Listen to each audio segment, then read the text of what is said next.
Welcome back to the Friday Night Frenzy. Riley Woodall, Tim Fields Jr. here with you. Well, folks, the regular season is over. Postseason play starts next week, and Tim and I have some brackets to break down for you, starting with Class 1A. We've got a couple key quadrants for you folks to keep an eye on. Here's the bottom of Quadrant 1. Tim, who do you like out of those squads to make this sectional semi, and who's a favorite in Class 1A? Let's take a look, Riley. I like Frontier making some noise in these playoffs, Riley. They played with a massive chip on their shoulder, 49 points tonight.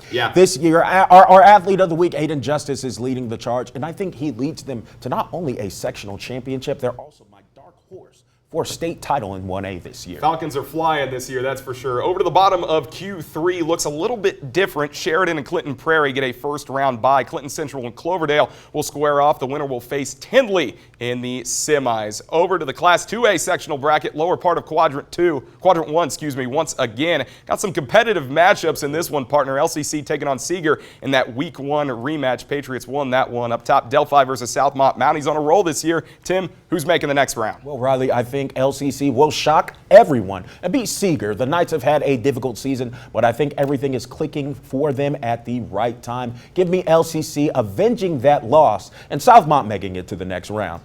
Here's what the top half of the Class 3A Quadrant 2 looks like, folks. Got two really solid head-to-heads in the middle there. Maconaquah, a perfect 9-0 this year versus a really good Twin Lakes team. Just 2 losses on the season.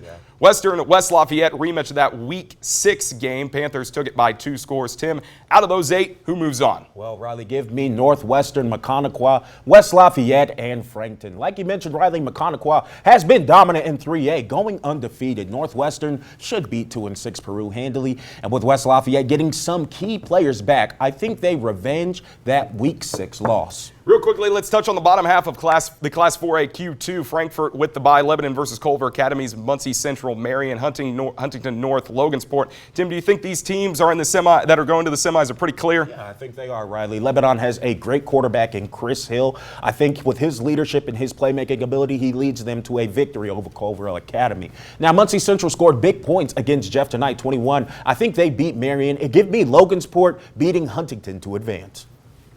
Next up, the Class 5A sectional bracket. This one's a little bit different, folks. What you're looking at is the entirety of Quadrant 2, meaning all these teams got a first-round bye. Lafayette, Jeff, and McCutcheon will square off in a regular season rematch. Tim, we won't make our picks for this one yet, but what are you looking at in that Broncos-Mavs game real quick? Riley, I think if the Broncos do a rinse and repeat of the regular season against McCutcheon, this team has been on a roll. It doesn't look to be stopping anytime soon. This team has no quit. I think they beat McCutcheon and make it all the way to the state finals. And last but not least, folks, you can't make enough popcorn for that. You got to start making it now. Class 6A Q2 sectional bracket, same deal as 5A. All these teams that you see will have next week off.